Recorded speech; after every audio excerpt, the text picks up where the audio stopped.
MSLI T V, رہنمائی بدلتی دنیا کے لیے۔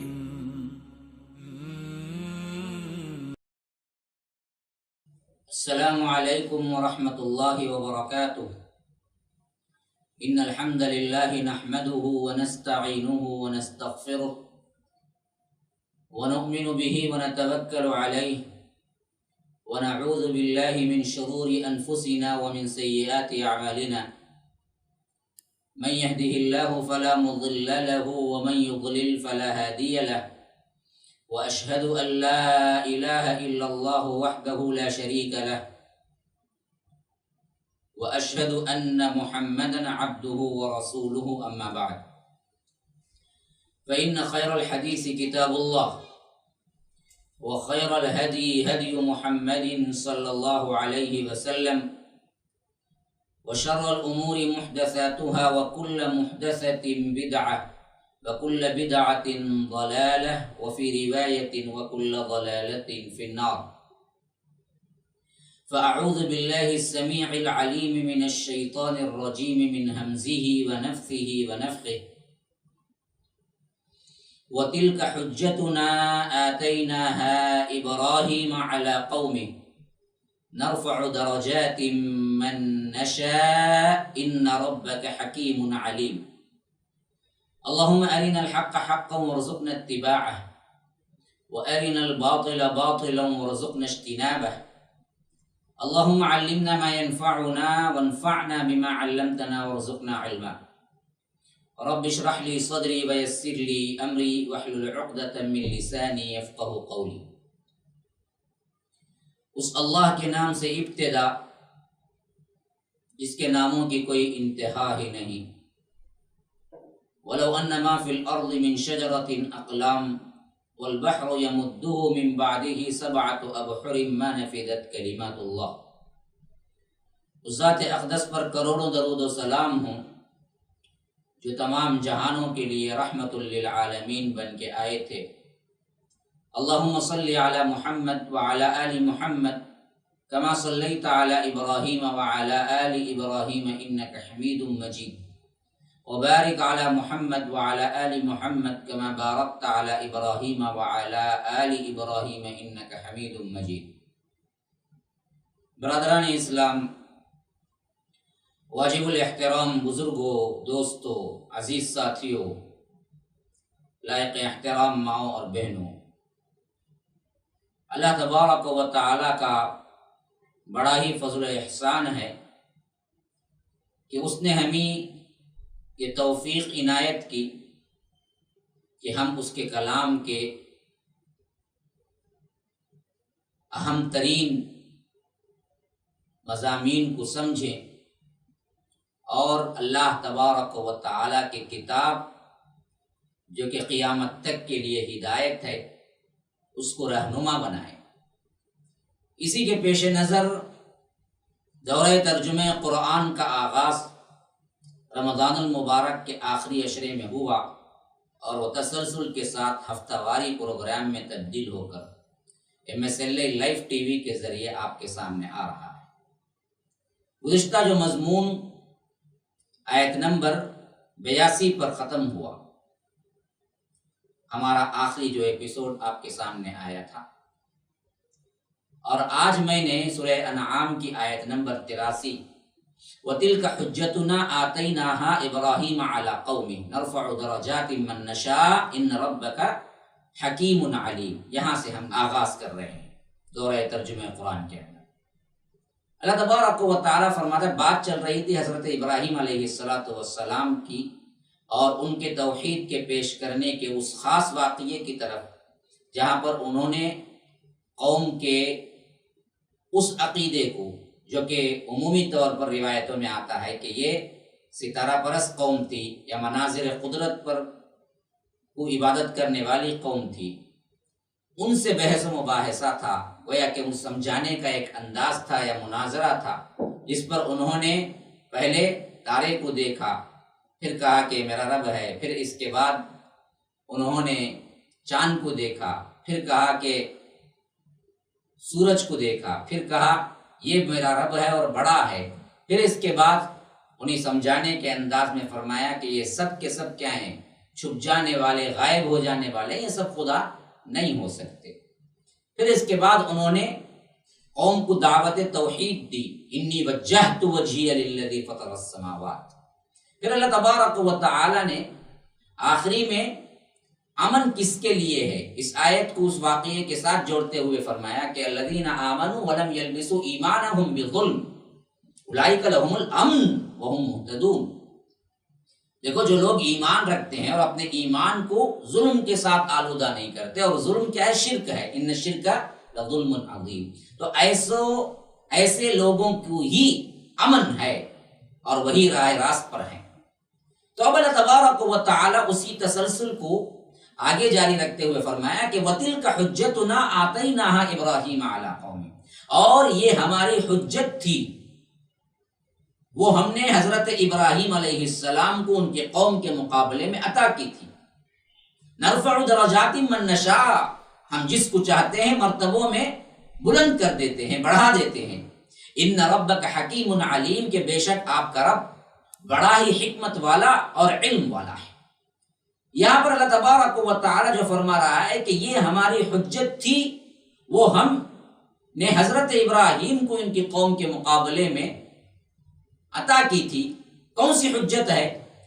تو بعض روایتوں میں آیا ہے کہ یہ وہ جواب جو کہ حضرت ابراہیم علیہ السلام نے قوم کو دیا تھا، وَكَيْفَ أَخَافُ مَا أَشْرَكْتُمْ وَلَا تَخَافُونَ أَنَّكُمْ أَشْرَكْتُمْ بِاللَّهِ مَا لَمْ يُنَزِّلْ بِهِ عَلَيْكُمْ سُلْطَانًا فَأَيُّ الْفَرِيقَيْنِ أَحَقُّ بِالْأَمْنِ، کہ تم اللہ کے ساتھ شریک کرتے ہوئے نہیں ڈرتے تو میں کیوں ڈروں توحید کو بیان کرنے میں۔ ہاں، تو یاد رکھیے یہ چیز تھی، قول فیصل تھا وہ جو حجت اللہ تبارک و تعالیٰ کہتا ہے، یا نہیں تو توحید الہی پر جو دلائل انہوں نے اکٹھا کر کے قوم کو بتائے تھے وہ مراد ہے۔ تو اللہ تبارک و تعالیٰ یہاں فرماتا ہے کہ ہم نے یہ حجت جو ان کی قوم نے پر حضرت ابراہیم نے ان کی قوم پر عائد کیا تھا، یہ دراصل ہم نے خود ان کو مقابلے پر دی تھی، اور اس طرح ہم جسے چاہتے ہیں علم کے ذریعے بہت بلند مرتبہ عطا کرتے ہیں۔ اب آگے وہ تمام نام آئے ہیں خصوصیت کے ساتھ جو اللہ تبارک و تعالی نے انبیاء کرام کو عطا کیا تھا فضیلت کے اعتبار سے، اور ساتھ میں یہاں پر سب سے اہم ترین نوٹ کرنے کی بات یہ ہے کہ اللہ نے یہاں پر 18 انبیاء کرام ایک ساتھ ذکر کیے ہیں، اور ان سب کو ذکر کرنے کے بعد ایک اہم ترین مضمون دیا ہے جس کو یاد رکھنا ہے۔ کئی جگہ قرآن میں ایسے گلدستے ہیں جہاں پر انبیاء کرام کے ناموں کا ہم گلدستہ کہہ سکتے ہیں، جہاں پر رب العالمین نے کئی انبیاء کو ایک ہی آیت میں اور ایک ہی جگہ ذکر کیا ہے۔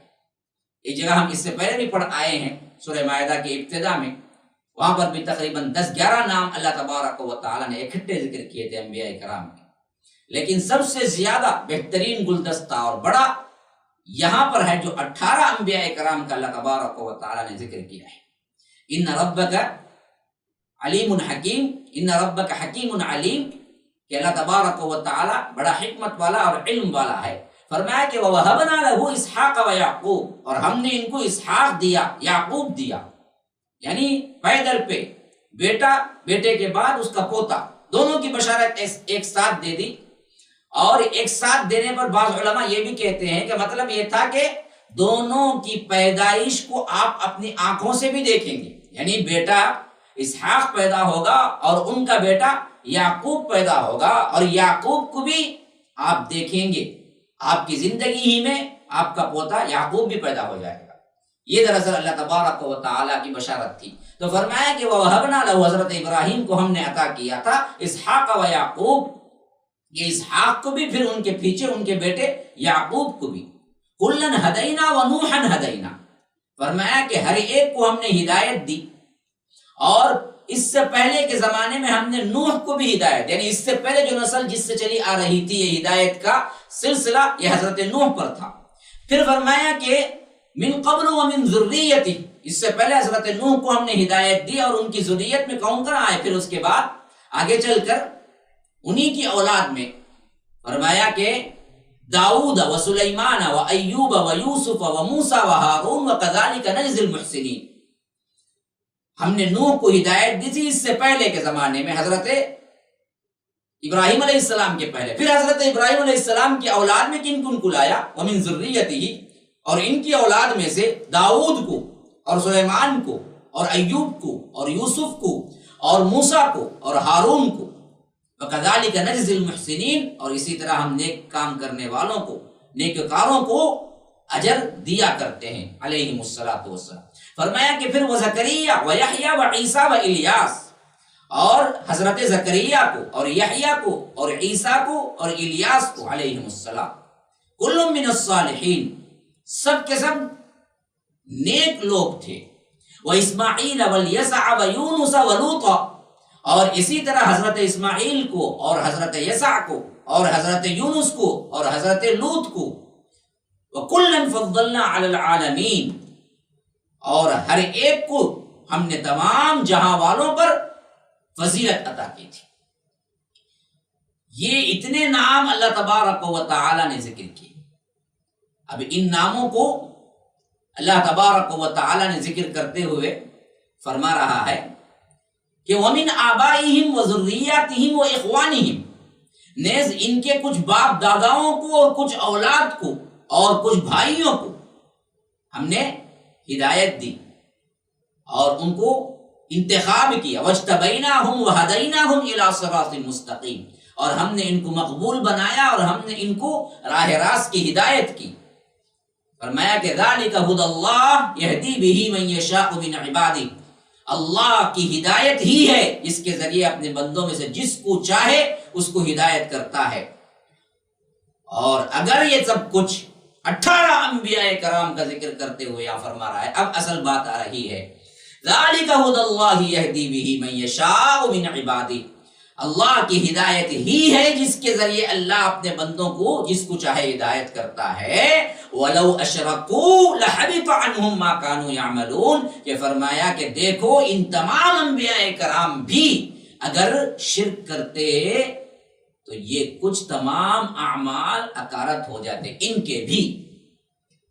یہ حضرات بھی اگر فرضاً تصور کر لیا جائے تو شرک کرتے تو جو کچھ یہ اعمال کرتے تھے وہ سب کے سب اکارت جاتے، سب کے سب بیکار ہو جاتے. ہما شما کا کیا اعتبار؟ اتنے بڑے بڑے انبیاء کرام اور ایک ساتھ 18 انبیاء کرام ذکر کرتے ہوئے فرمایا اللہ تبارک و تعالی نے، دیکھو شرک اتنا بڑا گناہ ہے کہ اگر ان میں سے کوئی کرتا تو ان کے اعمال بھی غارت ہے.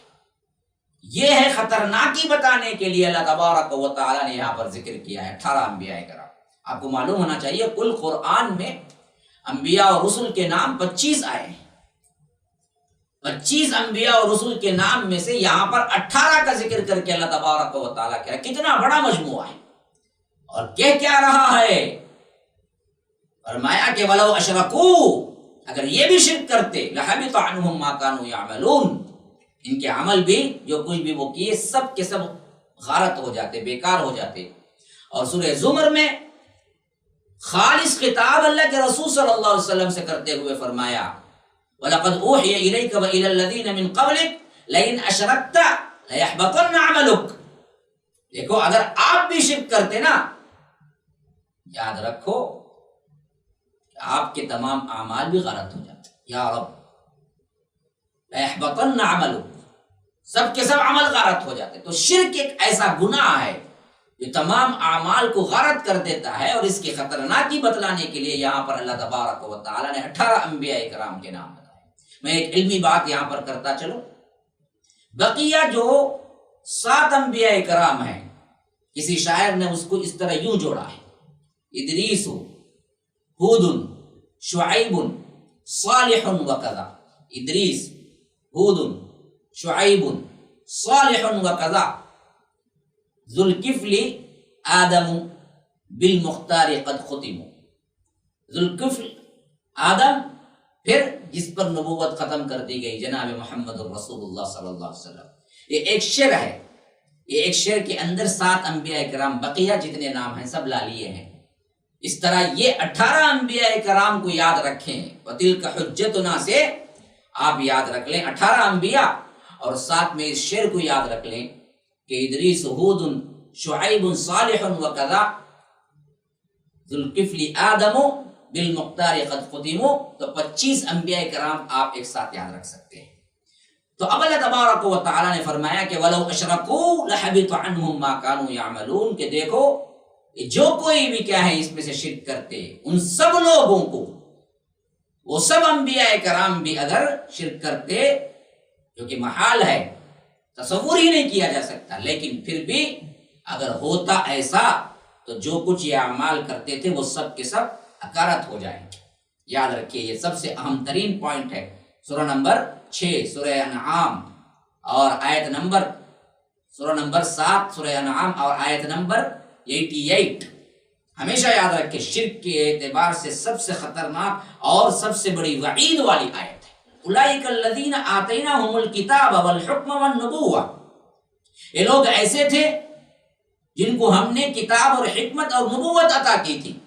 فَإِن يَكْفُرْ بِهَا هَؤُلَاء فَقَدْ وَكَّلْنَا بِهَا قَوْمًا لَيْسُوا بِهَا بِكَافِرِينَ، سو اگر یہ لوگ نبوت کا انکار کریں تو ہم نے ان کے لیے ایسے بہت سے لوگ مقرر کر دیے ہیں جو اس کے منکر نہیں ہیں۔ یعنی اللہ تبارک و تعالیٰ فرما رہا ہے کہ اللہ تبارک و تعالیٰ نے ان انبیاء کرام کو نبوتیں دی، اور ان نبوتوں کے ذریعے امتوں نے قبول کیا۔ اسی طرح اللہ کے رسول صلی اللہ علیہ وسلم، آپ نے جب نبوت کا اعلان کیا تو اس وقت بھی بہت سے صالح لوگ، انصار و مہاجرین، اور قیامت تک آپ پر ایمان لانے والے آتے رہیں گے۔ یہ بدبخت مشرکین مکہ اگر انکار کرتے ہیں تو ان کے انکار سے کیا فرق پڑے گا؟ یہ تو ان کا معاملہ تو کیا ہے، آٹے میں نمک کے برابر بھی نہیں ہے۔ تو ان سے آپ مایوس نہ ہو جائیے، ان سے آپ غم میں مبتلا نہ ہو، بلکہ اللہ تبارک و تعالیٰ فرماتا ہے کہ ہم نے ایسے لوگوں کو پیدا کر دیا ہے جو لوگ نبوت کا انکار کریں، کوئی مسئلہ نہیں، آپ ان سے اعراض کر لیں، کیونکہ ہم نے کیا کیا ہے، لیسو بہا بکافرین، ہم نے ان کے لیے ایسے بہت سے لوگ مقرر کر دیے جو اس کے منکر نہیں ہیں، مہاجرین ہیں، انصار ہیں، سبقت الی الاسلام، جن کا پہلے کیا ہے، اللہ کے رسول صلی اللہ علیہ وسلم پر اسلام قبول کرنا ہے، وہ لوگ تو لپک کے آپ کے پاس آئیں گے۔ اولئک الذین ھدی اللہ فبہداہ مقتدی، یہی لوگ ایسے تھے جن کو اللہ تعالیٰ نے ہدایت کی تھی، اور فرمایا کہ سو آپ بھی انہی کے طریقے پر چلتے رہیے۔ ھدی اللہ فبہداہ مقتدی، فرمایا کہ یہ وہ لوگ ہیں جن کا ذکر ہم نے اوپر کیا، یہ سب اللہ کی طرف سے ہدایت پر تھے، اللہ نے انہیں ہدایت پر رکھا، ہدایت دی، تو اللہ کے رسول صلی اللہ علیہ وسلم آپ بھی انہی کے طریقے پر چلتے رہیے۔ فبہداہ مقتدی قل لا اسألکم علیہ اجرا، آپ کہہ دیجئے صاف صاف کہ تم سے میں کوئی معاوضہ طلب نہیں کرتا، یہ میں کام جو کر رہا ہوں وہ صرف اور صرف اللہ رب العالمین کے لیے کر رہا ہوں، ان هو الا ذکری للعالمین، یہ تو صرف تمام جہاں والوں کے لیے ایک نصیحت ہے، ان کے واسطے ایک اعلان ہے، ایک انذار عام ہے، ایک تبشیر ہے، یہ اصل کام ہے میرا۔ دراصل کیا ہے، تمہارے سے اس کا اجر کا طالب نہیں ہوں، تم سے میں پیسہ نہیں مانگتا ہوں، یہ ہے اصل تبلیغ اور دعوت کا مرکزی مضمون۔ مجھے کوئی صلہ نہیں چاہیے، جو آخرت میں اللہ تبارک و تعالیٰ کے پاس ہے وہی کافی ہے، تو کسی پیغمبر نے ان سے کچھ نہیں مانگا۔ پھر فرمایا اللہ تبارک و تعالیٰ نے وما قدر اللہ حق قدرہ، اور ان لوگوں نے اللہ کی جیسی قدر کرنا واجب تھی ویسی قدر نہ کی۔ اذ قالوا ما انزل اللہ علی بشر من شیء، جبکہ انہوں نے ایسا کہہ دیا، کیا کہہ دیا کہ اللہ نے کسی انسان پر کوئی چیز یعنی کوئی کتاب نازل ہی نہیں کی۔ قل، اللہ کے رسول صلی اللہ علیہ وسلم آپ کہہ دیجئے من انزل الکتاب الذی جاء به موسیٰ، آپ ان سے ذرا کہیے یا پوچھئے وہ کتاب کس نے نازل کی تھی جس کو موسیٰ لائے تھے۔ ارے بدبختو، جب تم نے کہہ دیا کہ اللہ نے کسی بشر پر کوئی کتاب نازل ہی نہیں کی، پھر حضرت موسیٰ کو بھی مانتے ہو، یہودیوں کی طرف اشارہ ہے، کیونکہ ان بدبختوں نے اللہ کے رسول صلی اللہ علیہ وسلم پر نازل کردہ کتاب قرآن سے انکار کیا اور کہا کہ ہم نے تو کبھی نہیں سنا کسی بشر پر کوئی کتاب نازل ہوئی، تو اللہ ان کو جھنجھوڑتے ہوئے پوچھتا ہے، اللہ کے رسول ذرا ان سے پوچھئے من انزل الکتاب الذی جاء بہ موسیٰ، حضرت موسیٰ علیہ السلام پر کس نے کتاب نازل کی جو وہ لائے تھے؟ اس کے اندر کیا تھا؟ نور و ہدی للناس، اس کے اندر نور تھا، روشنی تھی، ہدایت تھی لوگوں کے لیے۔ یجعلونہ قراطیس تبدونہا وتخفون کثیرا، اور لوگوں کے لیے اس میں ہدایت تھی جس کو تم، خاص کر وہ چیز ایسی تھی نا جی، وہی صرف نہیں تھی، وہ الواح کی شکل میں تھی نا، اسی لیے فرمایا قراطیس تبدونہا وتخفون کثیرا، کہ فرمایا کہ اوراق میں تم نے اسے رکھ چھوڑا ہے، باقاعدہ قرطاس ورق، اس کی جمع ہے قراطیس، فرمایا کہ یہ تمہارے پاس لکھی ہوئی باقاعدہ شکل میں موجود ہے جس کو ظاہر کرتے ہو، اور تم بہت سی باتیں اس کی چھپا بھی لیتے ہو، یہ تمہاری اپنی خصلت ہے بدبختو۔ جو کتاب تم خود مانتے ہو، اس کتاب کا حال، اس کے ساتھ اس کا سلوک کیا ہے، جو مطلب کی بات ہے وہی بتاتے ہو، اور جو مطلب کی نہیں ہے اس کو عوام سے تم چھپا لیتے ہو۔ آج بھی علماء سو کا یہی کردار ہے، قرآن نعرہ لگائیں گے، حدیث کا بھی نعرہ لگا لیں گے، لیکن عوام کو وہی بات بتلائیں گے جو ان کی پسند کی ہو، ان کے خلاف کی ہو تو عوام کو نہیں بتائیں گے۔ دلائل شرک کے لحاظ سے ان کے عقلوں کو بتانے کے لیے دور دراز کی گھما پھرا کر بھی کوئی آیت ان کو مل جاتی ہے تو اولا کے فٹ کریں گے، دیکھو یہاں تو کیا ہے وابتغوا الیہ الوسیلہ، کہا تو وسیلہ پکڑو، اولیاء کو پکارو، حالانکہ وہاں وہ مطلب ہی نہیں ہے۔ لیکن پورا قرآن جو توحید سے بھرا ہوا ہے، ان آیتوں کو یہ علماء سو عوام کے سامنے بیان نہیں کرتے اور بتاتے نہیں کہ دیکھو اللہ رب العالمین نے یہ بھی کہا ہے۔ پورا قرآن تو توحید پر ہے، پورا قرآن تو رد شرک پر ہے، وہ نہیں کہتے۔ اسی لیے فرمایا کہ وہ جو کتاب موسیٰ علیہ السلام پر اتری تھی، وہ کتاب کہ اللہ تبارک و تعالیٰ کے طرف سے نہیں تھی، جس میں نور تھا، اس میں ہدایت تھی لوگوں کے لیے، جو کیسی تھی؟ باقاعدہ کتابی شکل میں اوراق کے ساتھ تھی، تبدونہا وتخفون کثیرا، اور حالت تمہاری اس کتاب کے ساتھ یہ ہے کہ تم ظاہر کرتے ہو وہ باتیں صرف یہ تمہارے کردار کو، اخلاق کو جھنجھوڑتی نہیں ہے۔ تم برائی میں رہنا پسند کرتے ہو، شرک میں رہنا پسند کرتے ہو، جو اپنے مطلب کی ہوتے وہ بتاتے ہو۔ وَتُخْفُونَ كَثِيرًا، لیکن چھپاتے تم بہت ہو تورات میں بھی۔ وَعُلِّمْتُم مَّا لَمْ تَعْلَمُوا أَنتُمْ وَلَا آبَاؤُكُمْ وَلِلَّهِ ثُمَّ ذَرْهُمْ فِي خَوْضِهِمْ يَلْعَبُونَ، اور تم بہت سی ایسی باتیں بتائی گئی ہیں جن کو تم نہ جانتے تھے اور نہ تمہارے بڑے۔ وَعُلِّمْتُم مَّا لَمْ تَعْلَمُوا أَنتُمْ وَلَا آبَاؤُكُمْ قُلِ اللَّهُ ثُمَّ ذَرْهُمْ فِي خَوْضِهِمْ يَلْعَبُونَ، کہ اللہ تبارک و تعالیٰ فرماتا ہے کہ اور تم کو بہت سی ایسی باتیں بتائی گئی ہیں جن کو تم نہ جانتے تھے، نہ تمہارے باپ دادا بڑے جانتے تھے، بس آپ کہہ دیجئے قُلِ اللَّهُ ثُمَّ ذَرْهُمْ فِي خَوْضِهِمْ يَلْعَبُونَ، اللہ تبارک و تعالی نے نازل فرمایا ہے یہ کتاب، پھر ان کو ان کے خرافات میں پڑے رہنے دیجئے، کھیلتے رہنے دیجئے۔ آپ کا اعلان تو برحق اعلان ہے، آپ سیدھے سیدھے کہہ دیجئے کہ یہ دراصل رب العالمین نے مجھے یہ کتاب نازل کی ہے، مانتے ہو تو مانو، نہیں اپنے خرافات میں رہتے ہو، اپنے ہی کیا ہے مسائل میں گرے رہتے ہو، اپنے ہی کھیل کود میں گرے رہتے ہو، تو یاد رکھو تم صریح ترین ضلالت میں ہو۔ تم ذرہم فی خوضہم، اس آیت کی تفسیر کے مطابق معلوم ہوتا ہے کہ یہود سے خاص طور پر خطاب کیا جا رہا ہے، اور اس کتاب کو جو کہ وہ برابر اوراق میں رکھتے تھے، جس کو کچھ ظاہر کرتے تھے بہت کچھ چھپا لیتے تھے، وہ صفت کچھ خاص طور پر اللہ تبارک و تعالی یہاں ظاہر کر رہا ہے اور بتا رہا ہے کہ یہ کام تمہارا ہو رہا ہے، لیکن اس رسول کو یہ اعلان کے طور پر کہہ دیا گیا کہ یہ اللہ کی طرف سے نازل کردہ یہ کتاب ہے، اگر تم کو ماننا ہے تو مانو، نہیں تو ثم ذرہم فی خوضہم یلعبون، کہ یہ کیا ہیں اپنے خرافات میں بھٹکتے رہیں، انہیں چھوڑ دیا جائے۔ وَهَذَا كِتَابٌ أَنزَلْنَاهُ مُبَارَكٌ مُصَدِّقُ الَّذِي بَيْنَ يَدَيْهِ وَلِتُنذِرَ أُمَّ الْقُرَىٰ وَمَنْ حَوْلَهَا والذین یؤمنون بالآخرہ یؤمنون بہ وہم علی صلاتہم یحافظون، اور فرمایا کہ اور یہ بھی ایسی ہی کتاب ہے جس کو ہم نے نازل کیا ہے جو بڑی برکت والی ہے، جیسے تورات کا اوپر ذکر ہوا اب قرآن کا ذکر ہو رہا ہے، اور اس کی صفت خاص طور پر کیا ہے، پچھلی کتابوں کی مخالفت کرنے کے لیے نہیں آئی ہے، فرمایا کہ اپنے سے پہلے جتنے کتابیں اللہ کی طرف سے نازل ہوئی تصدیق کرنے والی بن کر آئی ہے، مصدق الذی بین یدیہ، جو کتابیں نازل ہو گئی ہیں جو تمہارے سامنے ہے تورات، ان سب کی تصدیق کرتی ہوئی یہ کتاب قرآن آئی ہے، اور فرمایا کہ وَلِتُنذِرَ أُمَّ الْقُرَىٰ، تاکہ آپ مکے والوں کو ڈرائیں۔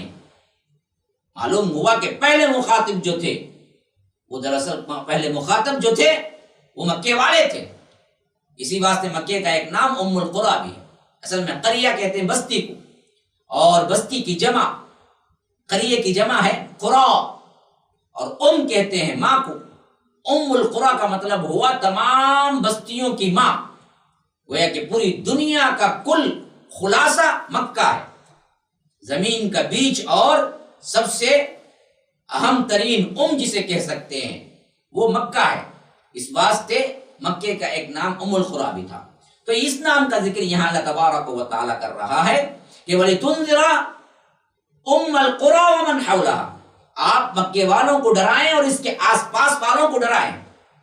ہاں یہ خصوصیت سے خطاب ہے، ورنہ تو پوری دنیا کے لیے اللہ کے رسول نذیر اور بشیر بن کے آئے تھے، وَمَا أَرْسَلْنَاكَ إِلَّا كَافَّةً لِلنَّاسِ بَشِيرًا وَنَذِيرًا، ہاں تمام کے لیے عموم بشیر اور نذیر ہیں، لیکن خاص مکے والوں کے لیے، تو یہاں پر وہ ذکر ہو رہا ہے کہ وَلِتُنذِرَ أُمَّ الْقُرَىٰ وَمَنْ حَوْلَهَا وَالَّذِينَ يُؤْمِنُونَ بِالْآخِرَةِ يُؤْمِنُونَ بِهِ وَهُمْ عَلَىٰ صَلَاتِهِمْ يُحَافِظُونَ، یہ فرمایا کہ جو لوگ آخرت کا یقین رکھتے ہیں ایسے لوگ اس پر ایمان لے آتے ہیں اور اپنی نمازوں پر مداومت اختیار کرتے ہیں۔ ہاں جو لوگ ان باتوں کو مان لیتے ہیں ان کی صفت یہ ہے کہ وہ آخرت پر ایمان لاتے ہیں سب سے پہلے، اور آخرت پر ایمان لانے کا نتیجہ یہ نکلتا ہے تو یہاں کی زندگی میں نماز کبھی نہیں چھوڑتے، وَهُمْ عَلَىٰ صَلَاتِهِمْ يُحَافِظُونَ، کہ اللہ تبارک و تعالیٰ کی عبادت میں کبھی کوتاہی نہیں کرتے۔ جیسے آخرت کا یقین پختہ ہوگا نماز کی پابندی پختی ہوگی، جتنی آخرت کی یقین میں کمی ہوگی نماز سے اتنی ہی دوری ہوگی۔ پھر فرمایا وَمَنْ أَظْلَمُ مِمَّنِ افْتَرَىٰ عَلَى اللَّهِ كَذِبًا أَوْ قَالَ أُوحِيَ إِلَيَّ وَلَمْ يُوحَ إِلَيْهِ شَيْءٌ وَمَنْ قَالَ سَأُنزِلُ مِثْلَ مَا أَنزَلَ اللَّهُ، اس شخص سے زیادہ ظالم کون ہوگا جو اللہ پر جھوٹ تہمت لگائے یا یوں کہے کہ مجھ پر وحی آتی ہے حالانکہ اس کے پاس کسی بات کی بھی وحی نہیں آئی۔ یعنی ایک تو غلط نبوت کا دعویٰ کرنا، ایک ہے صحیح نبوت کو ٹھکرانا، دونوں ایک ہی درجے کے بڑے ظالم لوگ ہیں۔ اس لیے فرمایا وَمَنْ أَظْلَمُ مِمَّنِ افْتَرَىٰ عَلَى اللَّهِ كَذِبًا، اس شخص سے بڑھ کر ظالم کون ہوگا جو اللہ پر جھوٹ باندھے۔ کیا جھوٹ؟ ایک تو یہ کہے کہ میں اللہ کی طرف سے نبی ہوں، تو یہ تو ظالم ہو گیا۔ تو اللہ کے رسول صلی اللہ علیہ وسلم کیسے اتنی بڑی جھوٹ بول سکتے ہیں؟ اس لیے فرمایا کہ ایک تو اللہ پر جھوٹ باندھے کہ وحی آ رہی ہے یا نبی ہوں، یہ سب سے بڑا ظلم ہے۔ اور فرمایا کہ او قال اوحی الی ولم یوحى الیہ شیء، اور یہ تہمت لگائے کہ اللہ کی وحی مجھ پر آ رہی ہے جبکہ اللہ نے اس پر کوئی وحی نازل نہیں کی۔ اور ومن قال سأنزل مثل ما انزل اللہ، اور اس کی حالت یہ ہو کہ وہ یہ کہے کہ جیسا کلام اللہ نے نازل کیا اسی طرح کا میں بھی لا سکتا ہوں یا میں بھی لاتا ہوں۔ پھر اللہ تبارک و تعالیٰ فرماتا ہے وَلَوْ تَرَىٰ إِذِ الظَّالِمُونَ، کاش کہ آپ دیکھتے اس وقت ان ظالموں کو جو یہ کہتے ہیں، ایک تو وہ اللہ کے کلام کا انکار کرتے تھے اور دوسرے کہتے تھے کہ یہ تو کیا ہے بشر کا کلام ہے میں بھی لا سکتا ہوں، جبکہ دونوں باتیں غلط تھی۔ تو اس لیے فرمایا کہ وَمَنْ قَالَ سَأُنزِلُ مِثْلَ مَا أَنزَلَ اللَّهُ، تو میں بھی کیا ہے لا سکتا ہوں جس طرح تم دعویٰ کرتے ہو یہ اللہ کا کلام ہے، تو اس سے بڑا ظالم کوئی نہیں ہوگا۔ ایسے ظالموں کی حالت اس وقت آپ دیکھو گے اللہ کے رسول وَلَوْ تَرَىٰ إِذِ الظَّالِمُونَ، ان ظالموں کو آپ دیکھو گے کاش کہ اس وقت انہیں دیکھتے فی غمرات الموت، موت کی سختیوں میں جب یہ ہوں گے، روح نکالنے کے لیے فرشتے جب آ گئے ہوں گے، فی غمرات الموت والملائکۃ باسطوا ایدیہم اخرجوا انفسکم، کہ جانیں نکالتے ہوئے فرشتے ہاتھ بڑا بڑا کے ان کے روح نکال رہے ہوں گے اور کہہ رہے ہوں گے آج خود اپنی جان اپنے جسم سے نکالو۔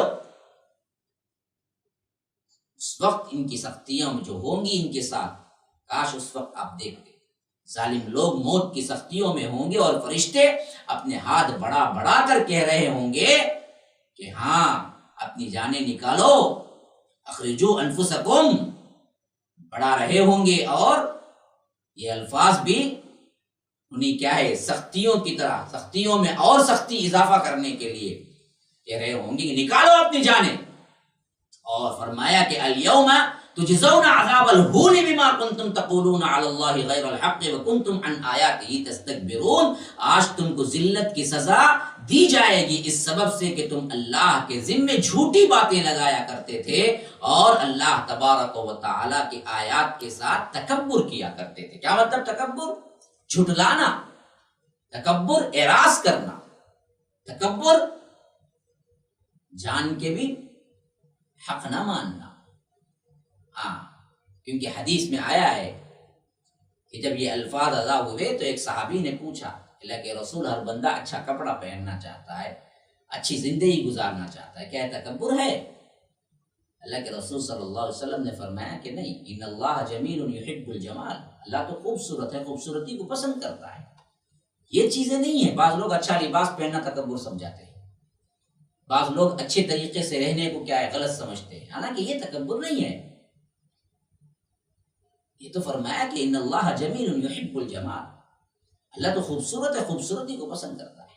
الکبر، اصل تکبر کیا ہے؟ بطر الحق وغمط الناس، حق کا انکار کرنا، لوگوں کو ذلیل سمجھنا، یہ ہے وہ وکنتم عن آیاتہ تستکبرون، حق جانتے بوجھتے انکار کرنا۔ ان لوگوں کو پتا تھا لیکن یہ منکر بنے ہوئے تھے۔ پھر فرمایا کہ وَلَقَدْ جِئْتُمُونَا فُرَادَىٰ كَمَا خَلَقْنَاكُمْ أَوَّلَ مَرَّةٍ، اور تم ہمارے پاس تنہا تنہا آ گئے جس طرح ہم نے اول بار تم کو پیدا کیا تھا۔ ہر ایک کو اکیلا جانا ہے نا جی اس دنیا سے، ہاں تنہا تنہا آنا ہے تمہیں، تب معلوم ہوگا اس وقت حالت کیا ہو رہی ہوگی۔ ہر ایک کو اپنا اپنا، فرادا اصل میں کیا ہے؟ فردن کی جمع ہے، جس طرح کیا ہے قرآن میں استعمال ہوا ہے سکارا، سکران کی جمع ہے، اور اسی طرح کسالا، کسلان کی جمع ہے۔ مطلب یہ ہے کہ تم علیحدہ علیحدہ ایک ایک کر کے میرے پاس آؤ گے، اس وقت نہ تمہارے ساتھ تمہارا مال ہوگا، تمہارے اولاد ہوں گے، تمہارے جھوٹے و معبود نہیں ہوں گے جن کو تم اللہ کو چھوڑ کر مددگار سمجھ بیٹھے تھے یا پکارتے تھے۔ ان سب میں سے کوئی چیز تمہیں نفع نہیں دے گی، وہاں حساب کے لیے اکیلے آنا پڑے گا، اور موت بھی جب بلائے گی تمہیں تو اس وقت بھی وہاں پر بھی تم اکیلے آنا پڑے گا۔ اسی لیے فرمایا کہ فرادا کما خلقناکم اول مرہ، جس طرح ہم نے اول بار تمہیں پیدا کیا تھا۔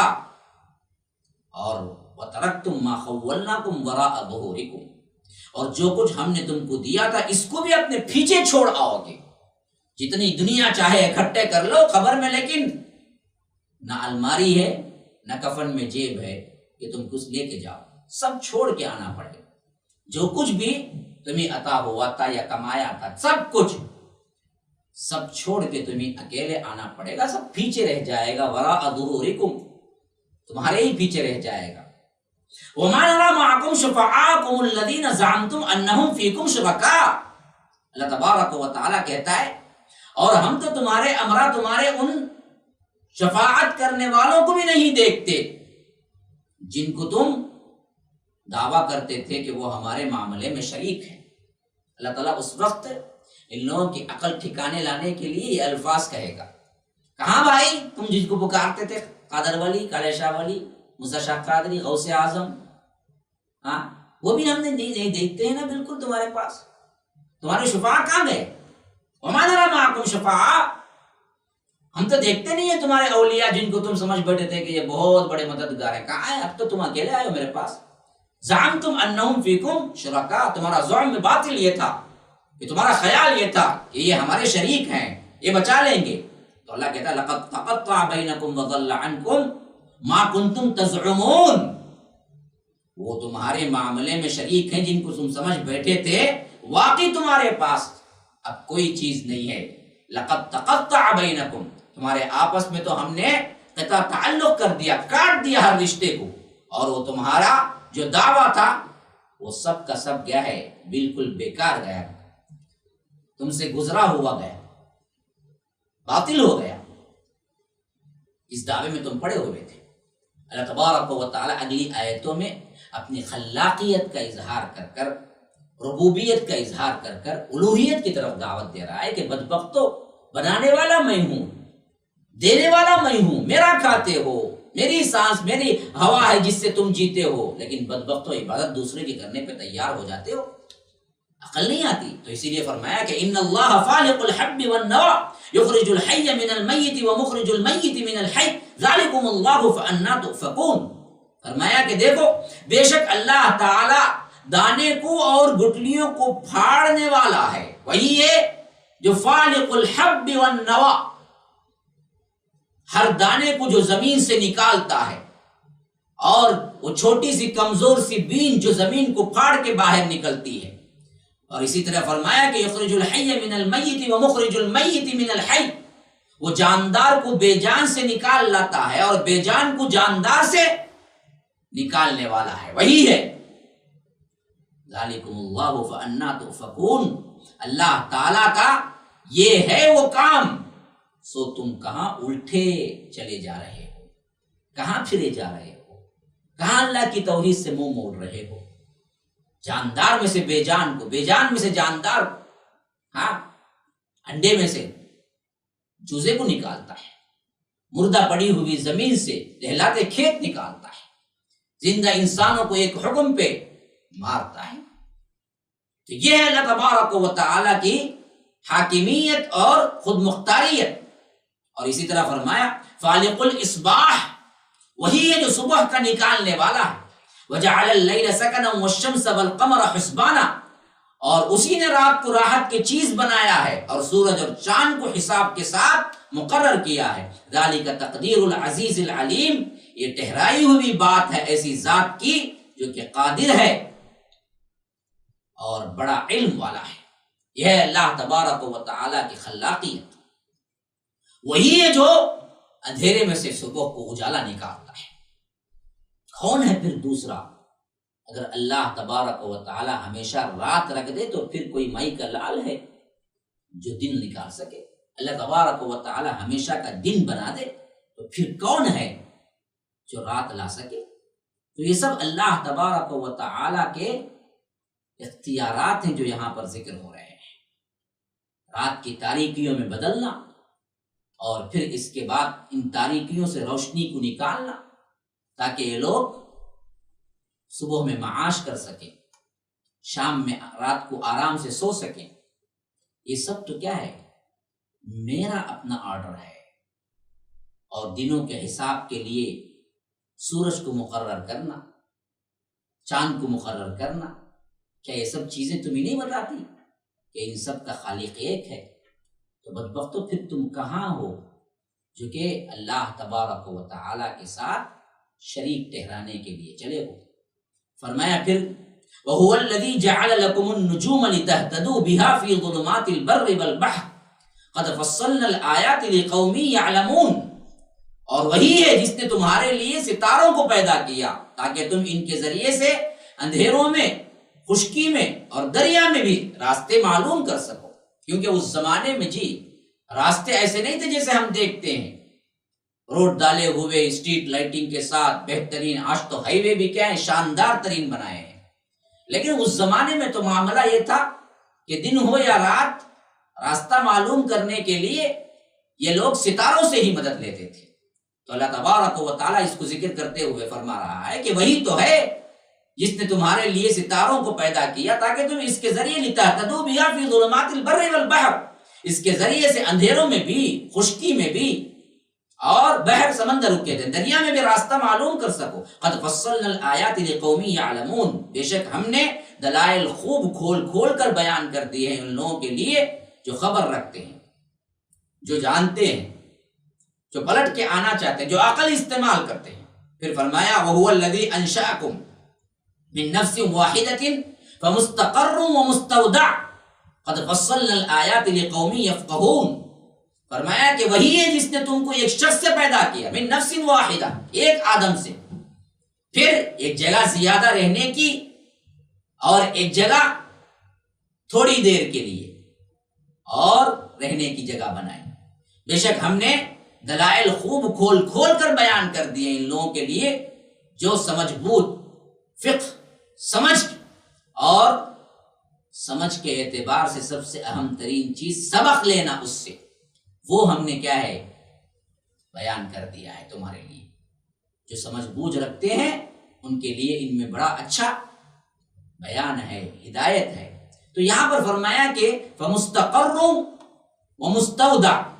اب یہاں پر یہ بات سمجھنے کی ہے کہ مستقر کیا ہے اور مستودع کیا ہے. یعنی پرماننٹ، یا یوں سمجھیے کہ بہت دیر رہنے کی جگہ اور تھوڑی دیر رہنے کی جگہ. اکثر مفسرین کے نزدیک مستقر یہ دراصل ماں کے پیٹ میں رہنے کی جگہ کے لیے استعمال کیا یہاں پر اللہ تعالیٰ، کہ یہ 9 ماہ کی مدت ہوتی ہے نا جی، جو ماں کے پیٹ میں مادر رحم جو ہوتا ہے نا وہاں پر.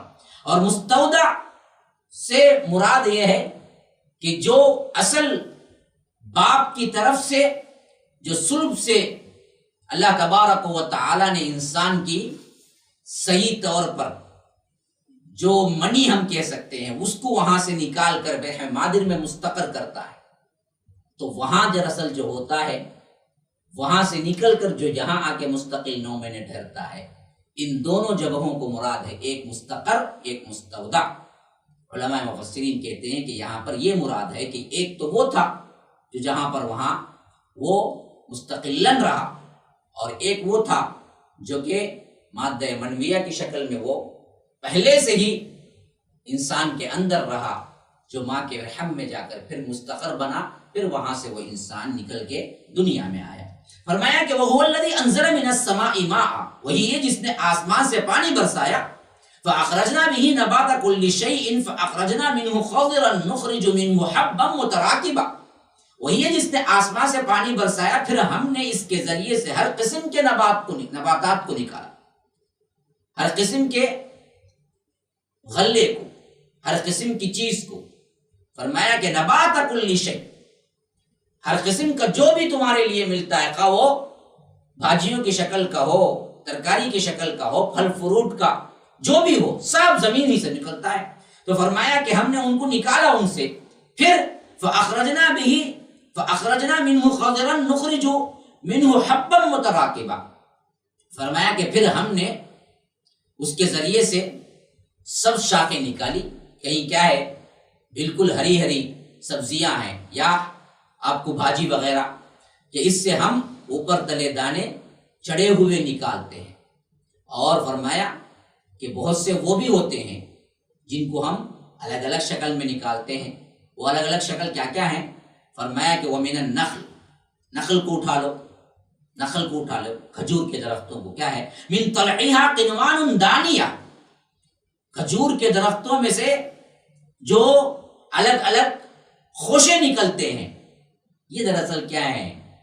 جو مٹی کے اندر سے نکلنے والے سرکاریاں ہیں، اس کے بالکل مختلف ہوتے ہیں. تو کیسے قدرتی مناظر ہیں دیکھیے.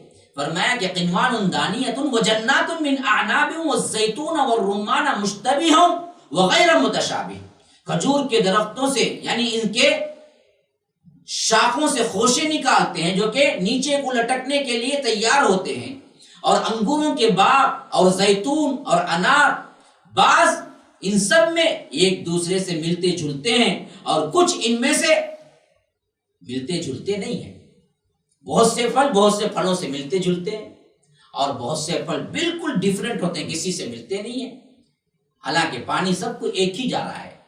تو یہ سب کچھ زمین کے اندر یہ سسٹم کس نے رکھ دیا کہ ادھر کیا ہے نیمبو ہے کھٹا ہے، ادھر کیا ہے انار ہے میٹھا ہے، ادھر کیا ہے سیب ہے ذائقہ بالکل الگ ہے، ادھر بالکل پھنس ہے بالکل الگ ہے ذائقہ، ادھر بھاجیاں ہیں اور ادھر کیا ہے، درخت پر ناریل ہے، کھجور ہے، اتنے اقسام، اور نیچے جو ہو رہا ہے آپ نے بیج پیرا اور پانی ہی ڈالا، لیکن ہر ایک سے الگ الگ زاویے کے جو شکل، صورت، خوشبو، ذائقہ، یہ سب جو تبدیل کر رہے ہیں، عقل نہیں ہے تمہیں؟ انظروا الی ثمرہ اذا اثمر وینعی ان فی ذلکم لآیات لقوم یؤمنون۔ فرمایا ہر ایک کے پھل کو دیکھو، جب وہ پھل بڑا ہوتا ہے، پھولتا ہے، اور اس کے پکنے کو دیکھو، ان سب میں دلائل ہے۔ بدبختو ذرا اس نظر سے دیکھو جس نظر سے دیکھنا ہے، تو اس میں سب آپ کو دلائل ملیں گے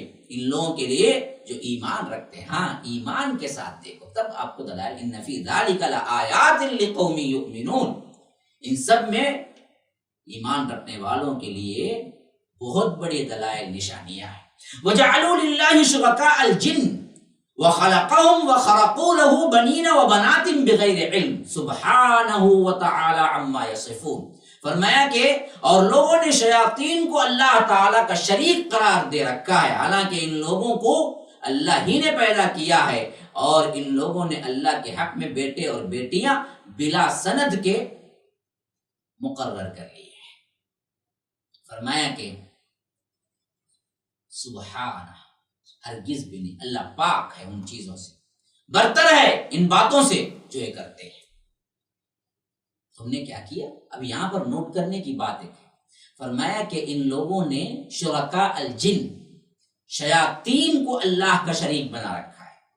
ہاں حالانکہ وَخَلَقَهُمْ وَخَرَقُوا لَهُ بَنِينَ وَبَنَاتٍ بِغَيْرِ عِلْمٍ، حالانکہ ان لوگوں کو اللہ ہی نے پیدا کیا، اور ان لوگوں نے اللہ کے حق میں بیٹے اور بیٹیاں بلا سند کے مقرر کر دی۔ کیا بات ہے؟ پہلے تو یہ بات سمجھ لیجئے کہ یہ لوگ شیاطین کی عبادت کرتے ہیں، اللہ تبارک و تعالیٰ کہہ رہا ہے۔ بظاہر تو ہم شیاطین کی نہیں کرتے، شرک کرنے والے بھی نہیں کرتے، بتوں کی پوجا کرنے والے بھی نہیں کہتے کہ یہ شیاطین ہیں، وہ بھی کہتے ہیں یہ اللہ کے ولی۔ تو معلوم ہوا کہ پس پردہ اصل میں شیاطین ہی کی پیروی ہو رہی ہے، یہی ورغلانے والے۔ تو اس لیے فرمایا کہ یہ شیاطین کی پیروی کر رہے ہیں، شیاطین کو اللہ کا شریک ٹھہرا رہے ہیں، اور مشرکین مکہ بتوں کے ساتھ ساتھ ڈائریکٹ شیاطین کو بھی خدا مانتے تھے، جیسے یہاں بھی آج بھی بہت سے لوگ شیاطین کو رب مانتے ہیں، ڈرتے ہیں، اور اسی کی پیروی کرتے ہیں۔ اور اللہ تبارک و تعالیٰ نے اگلی بات جو فرمائی، وَخَلَقَهُمْ، اصل میں تو پیدا میں نے کیا ہے ان لوگوں کو، لیکن انہوں نے کیا کر دیا؟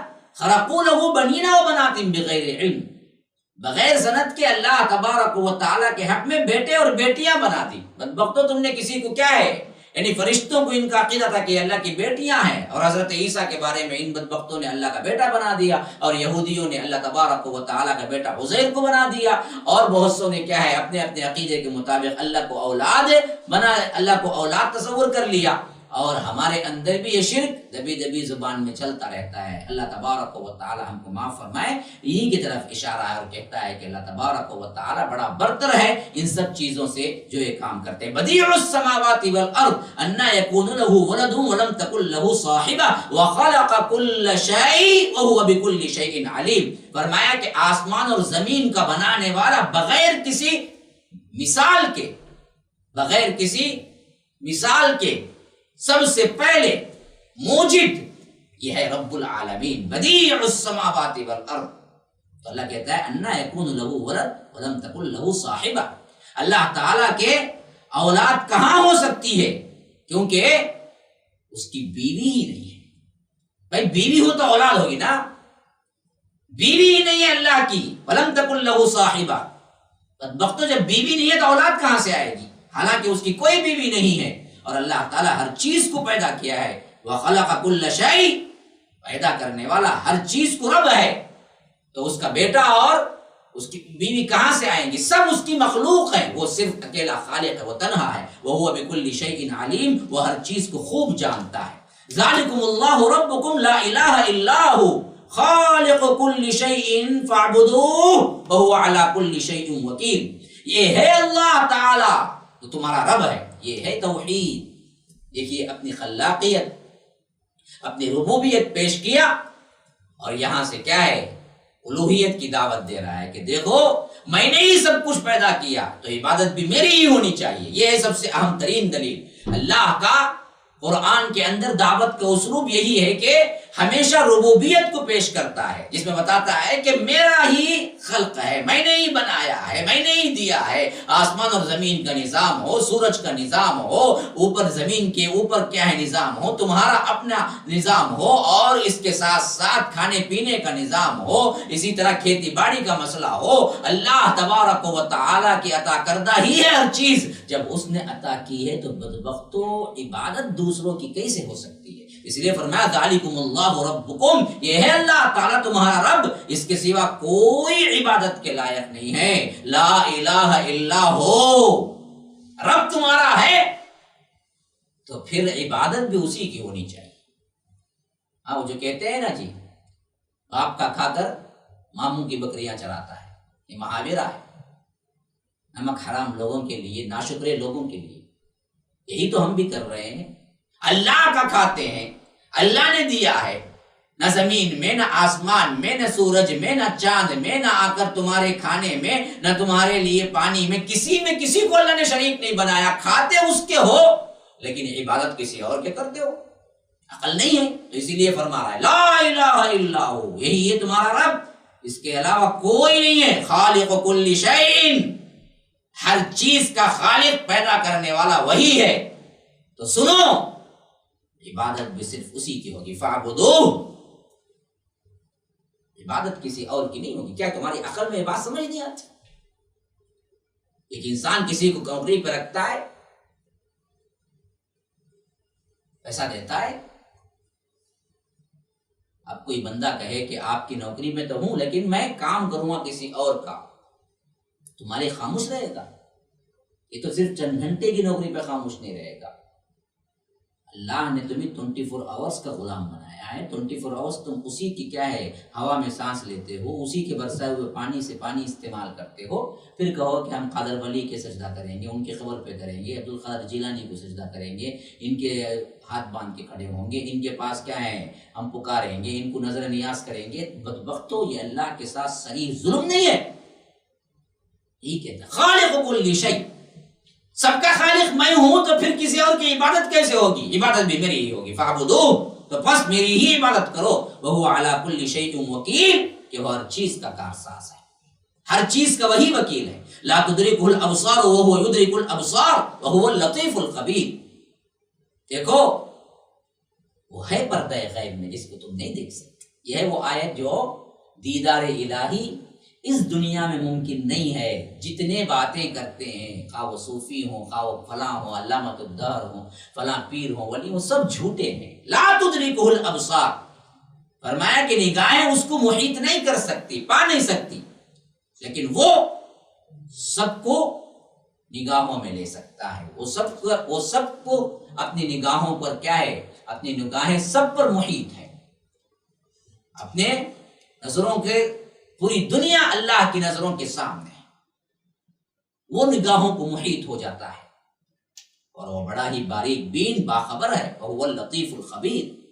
قد جاءکم بصائر من ربکم، اب لا شبہ تمہارے پاس تمہارے رب کے جانب سے بصائر آ چکے ہیں. بصائر حق پر مبنی وہ ذرائع جو آپ کو واضح طور پر دیے جا چکے ہیں. فرمایا کہ ھذا بصائر من ربکم. دوسری جگہ یہاں پر فرمایا کہ قد جاءکم بصائر من ربکم، اب تمہارے پاس واضح حق پہنچ چکے ہیں.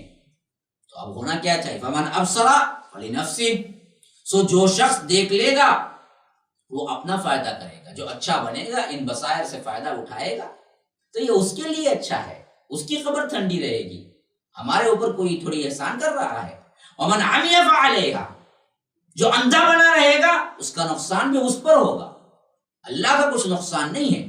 وما انا علیکم بحفیظ، اور آپ کہہ دیجئے اللہ کے رسول میں تمہارا نگران نہیں ہوں، میں تو پہنچا دینے والا ہوں.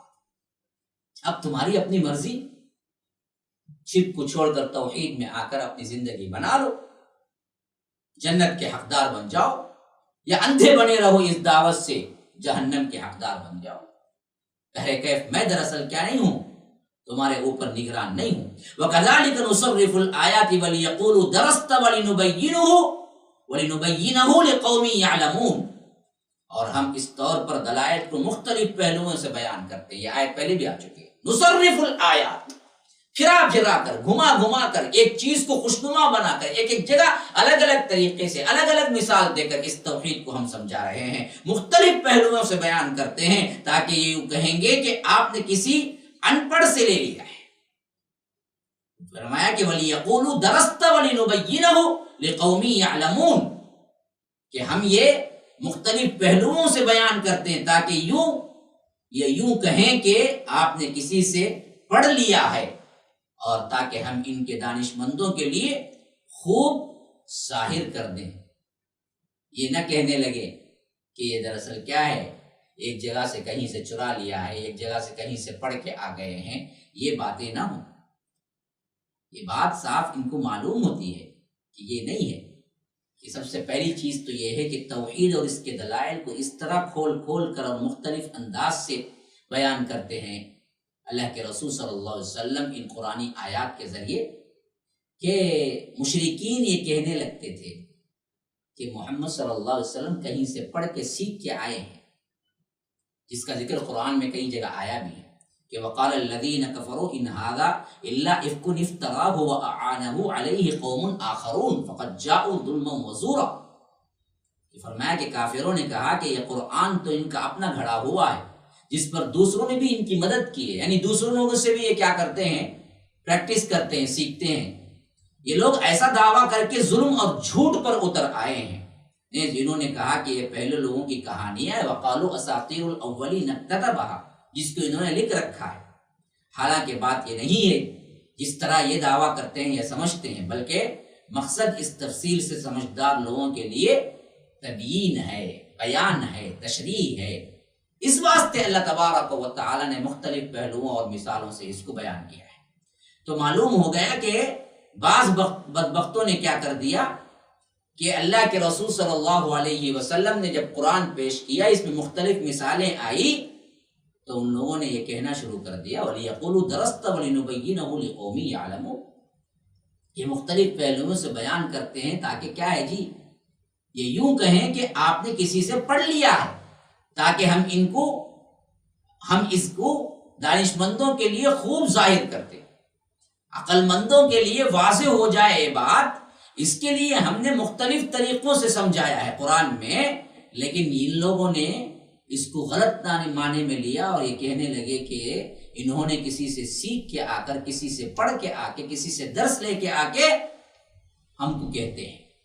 حالانکہ بات وہ نہیں ہے، بلکہ یہ ہم نے پھرا پھرا کر اس واسطے بیان کیا ہے تاکہ یہ لوگ اچھی طرح سمجھ سکیں. تو فرمایا کہ اتبع ما اوحی الیک من ربک لا الہ الا هو واعرض عن المشرکین. آپ خود اس طریقے پر چلتے رہیے جس کی وحی آپ کے رب کے پاس سے آپ کی طرف آئی ہے، اور صاف کہہ دیا کہ اللہ کے سوا کوئی عبادت کے لائق نہیں. واعرض عن المشرکین، اور مشرکین کی طرف سے اعراض کر لیجیے. ولو شاء اللہ ما اشرکوا، اگر اللہ تبارک و تعالی کو منظور ہوتا تو یہ شرک نہ کرتے. لیکن فرمایا کہ وما جعلناک علیہم حفیظا، اے اللہ کے رسول صلی اللہ علیہ وسلم ہم نے آپ کو ان پر نگران نہیں بنایا. وما انت علیہم بوکیل، اور نہ آپ ان پر کیا ہیں، مختار ہیں، وکیل ہیں. نہ آپ وکیل ہیں ان کے لیے، نہ آپ نگران ہیں. آپ کا کام ہے پہنچا دینا. اب یہ لوگ دراصل بہت بڑا ہتھ کنڈا جو استعمال کرتے تھے نا، وہ یہ کہ اگر اللہ تبارک و تعالیٰ کو شرک پسند نہیں ہے اور اسی کا حکم چلتا ہے تو سب کو توحید والا کیوں نہیں بنا دیا؟ تو اللہ نے کہا کہ اللہ چاہتا تو بنا دیتا. وَلَوْ شَاءَ اللَّهُ مَا أَشْرَكُوا، اگر اللہ چاہتا تو یہ پورے کے پورے کوئی بھی شرک نہ کرتا، سب اللہ کے نیک بندے ہو جاتے. لیکن اللہ تبارک و تعالیٰ نے نہیں چاہا، اللہ تعالیٰ آزمانا چاہا. تو اللہ کے رسول آپ غم میں نہ رہیں، یہ اللہ نے وہ تقدیر بنا دیا. تو آپ نگران نہیں ہیں، آپ پہنچا دینا ہے بس. وما جعلناک علیہم حفیظا، آپ غم نہ کریں. یہ دراصل ڈھارس ہے اللہ کے رسول صلی اللہ علیہ وسلم کہ آپ غم میں مبتلا نہ ہو. آپ نگران نہیں ہیں، آپ کو پہنچا دینا ہے. اور نہ آپ کیا ہیں، وکیل ہیں ان کے، مختار ہیں. کہ یہ بنا ان کو مسلمان بنا کر ہی چھوڑنا، یہ بھی نہیں ہے۔ آپ کا کام صرف یہ ہے کہ پہنچا دینا ہے، اور اس کے ذریعے جو مان لیا وہ مان لیا۔ تو محمد الرسول اللہ صلی اللہ علیہ وسلم کے داعیانہ و مبلغانہ حیثیت کی وضاحت ہے کہ منصب رسالت کا تقاضا یہ ہے کہ آپ اس حد تک مکلف نہیں ہیں کہ وہ ایمان نہیں لائیں گے تو اللہ آپ سے پوچھے گا، نہ آپ کے پاس اختیار ہے کہ آپ مسلمان ہی بنا کے چھوڑیں۔ آپ اپنے چچا پر بھی اختیار نہیں رکھتے تھے، حضرت ابو طالب کو مسلمان نہیں بنا سکے، تو اس پر آپ غمگین نہ رہیے، یہ اللہ تبارک و تعالی کا نظام ہے جو وہ پہلے ہی بنا دیا تھا، کہ فرمایا کہ وما انت علیہم بوکیل۔ پھر اس کے بعد فرمایا کہ ولا تسبوا الذین يدعون من دون اللہ فیسبوا اللہ عدوا بغیر علم كذلك زينا لكل امة عملهم ثم الى ربهم مرجعهم فينبئهم بما كانوا يعملون۔ اور گالی مت دو ان کو جن کی یہ لوگ اللہ کو چھوڑ کر عبادت کرتے ہیں، کیونکہ پھر وہ جہل میں حد سے آگے بڑھ کر اللہ کی شان میں گستاخی کر بیٹھیں گے۔ یہ ہمارے لیے نصیحت ہے کہ دیکھو جن معبودوں کو ان لوگوں نے اللہ کے علاوہ معبود مان لیا ہے، ان کو گالی نہیں دینا ہے، کیونکہ گالیاں اگر دیں گے تو اس کا ریئیکشن جو ہوگا نا وہ حقیقی اللہ پر یہ لوگ دراصل کیا ہے، گالیاں بکیں گے۔ تو فیسب اللہ عدوا بغیر علم، اللہ کی شان میں گستاخی کر بیٹھیں گے۔ ہم نے اسی طرح ہر طریقے والوں کو ان کا عمل مرغوب بنا دیا ہے، یعنی کذالک زینا لکل امۃ عملہم، جو گمراہ فرقہ ہے جس میں ہے وہ اسی میں خوش ہے۔ دراصل گمراہی ان لوگوں کے لیے خوبصورت بنا دی گئی ہے، لیکن حال کیا ہوگا آخری میں، ثم الی ربہم مرجعہم، ان کی طرف، ان کے رب ہی کی طرف ان سب کو جانا ہے، وہی مرجع ہے۔ وینبئہم بما کانوا یعملون، پھر ان سب کو اللہ تبارک و تعالی بتا دے گا کہ وہ کیا کچھ کرتے آ رہے تھے۔ وَأَقْسَمُوا بِاللَّهِ جَهْدَ أَيْمَانِهِمْ لَئِن جَاءَتْهُمْ آیَةٌ لَّيُؤْمِنُنَّ بِهَا، اور ان لوگوں نے قسموں میں بڑا زور لگا کر اللہ تعالیٰ کی قسم کھائی ہے کہ اگر ان کے پاس کوئی نشانی آ جاتی لَيُؤْمِنُنَّ بِهَا، کہ وہ ضرور ایمان لے آتے۔ تو اللہ تبارک و تعالیٰ فرماتا ہے قُلْ إِنَّمَا الْآيَاتُ عِندَ اللَّهِ وَمَا يُشْعِرُكُمْ أَنَّهَا إِذَا جَاءَتْ لَا يُؤْمِنُونَ، وہ ضرور ہی اس پر ایمان لے آئیں گے، اس پر وہ قسمیں کھاتے ہیں۔ آپ کہہ دیجئے نشانیاں سب اللہ تبارک و تعالیٰ کے قبضے میں ہیں، اور تم کو اس کی کیا خبر کہ وہ نشانیاں جس وقت آئیں گی یہ لوگ تب بھی ایمان نہ لائیں گے۔ پھر وہی بات موجود ہے کہ جو شروع سورت کے اندر آئی تھی وہ پھر یہاں پر ایک مرتبہ دہرائی گئی ہے کہ یہ آپ کے پاس آ کے قسمیں کھائیں گے اور کہیں گے وَأَقْسَمُوا بِاللَّهِ جَهْدَ أَيْمَانِهِمْ، اور زور لگائیں گے اس میں قسموں میں کہ لئن جاءتہم آیہ، اگر کوئی نشانی آ گئی لَيُؤْمِنُنَّ بِهَا، پھر ہم کیا ایمان لائیں گے۔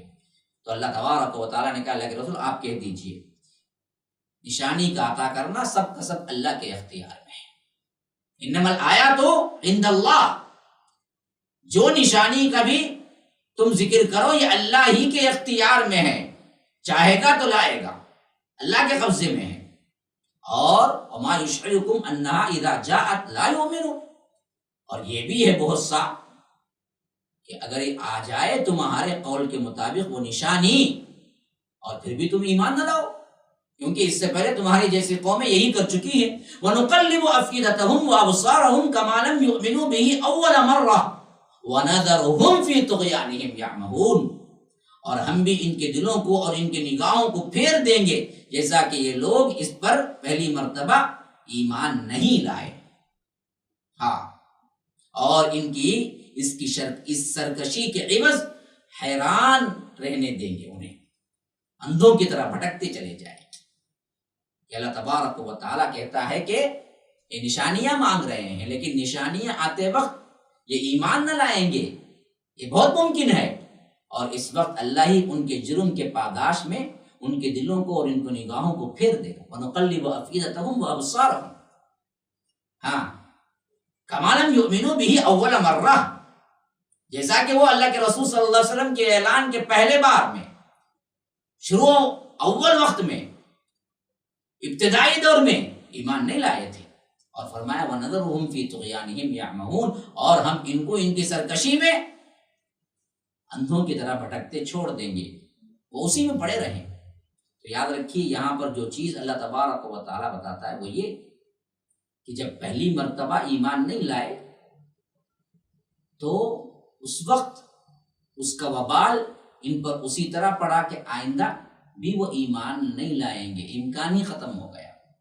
اور دلوں اور نگاہوں کو پھیر دینے کا یہی مفہوم ہے کہ سامنے ہدایت موجود ہے، قرآن موجود ہے، اللہ کے نبی موجود ہے، پھر یہ کوئی اور نشانی پوچھ رہے ہیں۔ یہ خود اس بات کی دلیل ہے کہ یہ اب نشانیوں پر ایمان لانے والی قوم نہیں ہے۔ الحمدللہ آج کیا ہے 7واں پارہ مکمل ہوا۔ انشاءاللہ ہم اگلے ایپیسوڈ میں آپ کے سامنے 8واں پارہ شروع کریں گے۔ تب تک کے لیے اجازت دیجیے۔ هذا وباللہ التوفیق وصلی اللہ وسلم علی نبینا محمد۔ اسأل اللہ لی ولکم ولسائر المسلمین من کل ذنب فاستغفروه انه هو الغفور الرحیم۔ السلام علیکم ورحمۃ اللہ وبرکاتہ۔